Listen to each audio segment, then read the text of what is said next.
শাবনাম নূর। আমি একটা কবিতা বলবো। কবিতার নাম হলো ভুল শুধরে নাও।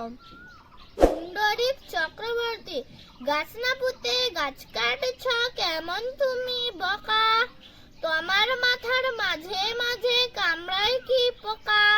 একটি গাছ একটি প্রাণ গিয়েছ বুঝি ভুলে, মনটা তোমার কোথায় থাকে কোন নদীটির কূলে। রাস্তায় দেখি বাঁ দিক ছেড়ে ডান দিক চেপে হাঁটো, সামনে গাড়ি দাঁড়িয়ে গেলে অমনি জিপ কাটো। সেদিন দেখি কলার খোসা ফেললে পথের মাঝে, বলতে হবে এত কি তোমায় কাজটা ভীষণ বাজে। বয়স তো তোমার কম তো নয়, বুদ্ধি কবে হবে, ভুলো মনের মানুষ যদি শুধরে নাও তবে। কথার মাঝে কথা বলা মুদ্রা দোষ ছাড়ো, ভুল শুধরে না যদি নাও ভুল বাড়বে আরো।